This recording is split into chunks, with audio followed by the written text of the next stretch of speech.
Assalamualaikum warahmatullahi wabarakatuh.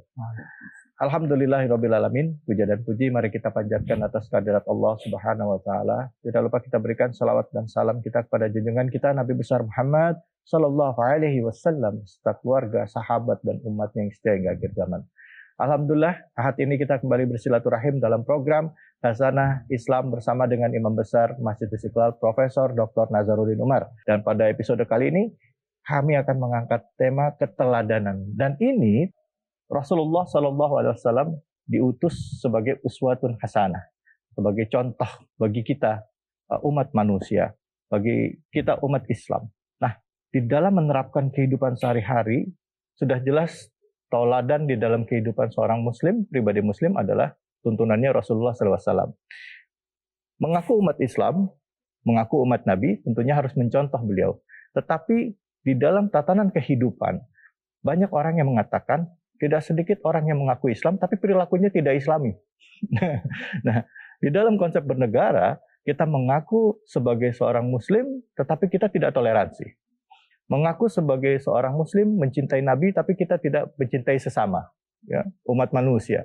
Nah, untuk membahas ini sudah hadir guru kita, ya, Imam Besar Masjid Istiqlal, Profesor Dr. Nazaruddin Umar. Prof, Assalamualaikum warahmatullahi wabarakatuh, Prof. Waalaikumsalam warahmatullahi wabarakatuh. Sehat selalu ya, Prof. Alhamdulillah. Alhamdulillah. Dan hadir bersama Prof, guru kita Habib Jindan. Assalamualaikum warahmatullahi wabarakatuh, Habib. Waalaikumsalam warahmatullahi wabarakatuh. Sudah lama, Habib, nggak ketemu. Alhamdulillah. Sehat selalu ya, Habib. Alhamdulillah.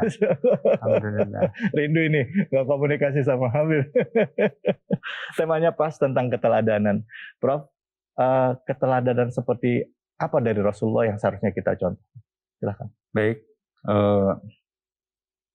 Para pemirsa yang dimuliakan Allah Subhanahu wa taala, Assalamualaikum warahmatullahi wabarakatuh. Waalaikumsalam. Alhamdulillah, pada kesempatan yang sangat mulia berbahagia ini kita akan membicarakan tentang konsep keteladanan dari seorang figur yang saya kira tidak ada atau sangat langka sosok manusia yang dibicarakan kebaikannya dari semenjak ia hidup sampai berabad-abad seperti sekarang ini. Selain Nabi kita, Nabi Muhammad SAW. Saya ingat ya, tahun 1840, ada seorang ilmuwan Inggris yang termasuk menghebohkan Inggris lah pada waktu itu. Karena masih saja selesai berlangsung rangkaian panjang perang salib dan sebagainya. Orientalis itu banyak sekali yang memberikan merek-merek negatif terhadap Islam dan umat Islam. Tapi tiba-tiba di Inggris muncul sosok figur namanya Thomas Carlyle tahun 1840 itu mengatakan bahwa hanya 11 tokoh yang paling terkemuka di muka bumi ini dan the best-nya itu adalah Nabi Muhammad.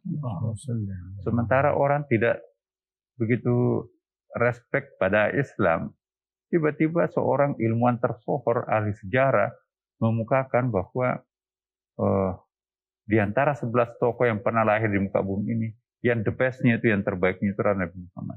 Tidak ada tokoh yang mampu menyaksikan ajaran yang dibawanya dianut separuh belahan dunia selain Muhammad. Itu kata beliau. Tokoh-tokoh yang lain 700 tahun setelah wafat baru populer ajarannya. Tapi ini tidak. Dia masih menyaksikan agamanya. Dia anut di bagian timur itu sampai ke Persia. Ya kan, di bagian agak ke barat itu sudah Romawi Bizantium, dan sampai ke tingkat ke wilayah Afrika kan, ya. Sampai ke Yaman, ke Syria. Itu kan dulu bukan Arab sebetulnya Syria itu ya, apalagi Mesir, tapi pengaruhnya menjadi negara Arab sekarang ini kan, karena mereka itu semuanya menggunakan bahasa Arab. Nah, ini pengaruh luar biasa dari suara Nabi Muhammad SAW. Nah, tahun 1980-an juga lahir suatu buku yang sangat bestseller pada waktu itu. 100 tokoh yang pernah lahir di muka bumi ini, tetap nomor satunya adalah Nabi Muhammad, ditulis oleh Michael Hart. Yang diterjemahkan hampir seluruh bahasa dunia, termasuk di Indonesia diterjemahkan oleh Kiai Haji Mahfud Junaidi. Ya kan? Ya, menarik buku itu bahwa yang paling menonjol figur Nabi Muhammad itu sehingga bisa menjadi teladan untuk semua. Karena dia menonjol bukan hanya sebagai seorang leader, tapi juga sekaligus seorang manajer. Bahkan dikatakan Nabi Muhammad itu sebagai the best leaders dan juga sekaligus sebagai the best managers.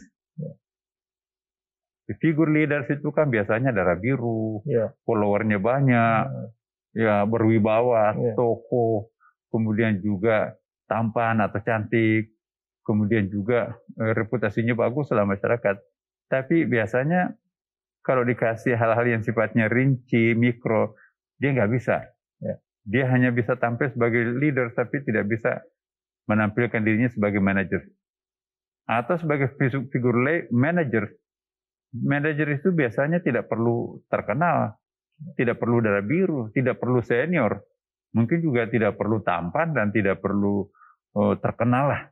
Tapi kasih jaringan, kasih laptop, kasih PR di situ, itu dia bisa menyelesaikan seluruh problem yang ada. Karena kemampuan mereka itu manage persoalan-persoalan yang sifatnya mikro kan. Nah, Nabi Muhammad SAW itu menarik sekali karena dia di samping sebagai the best leader, dia juga the best manager. Salah satu figur yang paling cepat berkembang, mengembangkan ajaran-ajaran yang dibawanya adalah Nabi Muhammad. Dianggap sebagai tokoh yang jauh melampaui zamannya, ya kan? Nah, tokoh yang jauh melampaui zamannya itu pasti akan terkenal. Nah, jadi saya kira ini suatu hal yang sangat penting untuk kita semuanya ya. Kalau kita ingin sukses, bagaimana menampilkan diri kita itu sebagai multitalenta seperti Nabi. Dia sepertinya apa ya, kita bicara tentang seni ada dia. Bicara olahraga pun juga ada dia. Kita belajar tentang masalah religius, memang dia Nabi dan Rasul. Masalah pemimpin kenegaraan, dia kepala negara. Masalah peperangan, dia panglima angkatan perang. Dia seorang suami dari istri-istrinya. Dan dia seorang pribadi di antara anggota keluarganya, etniknya. Dan Masya Allah semua tokoh, dia menjadi sahabat anak kecil sampai sahabat ajus saya, Bib ya. Kakek nenek itu. Jadi tidak milih-milih sahabat. Banyak sekali contoh yang bisa kita pelajari dari beliau. Nanti kelengkapannya mungkin kita bisa, kelengkapannya dari Habib ini saya kira banyak sekali yang kita bisa dengarkan dari guru kita nanti ya. Baik, terima kasih banyak Prof.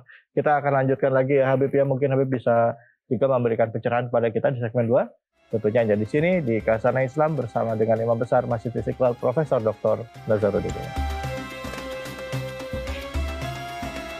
Allah Ta'ala pilihkan teladan bagi kita. Bukan kita yang memilih teladan ini. Allah yang pilih. Allah yang memilihkan teladan ini untuk umat Islam.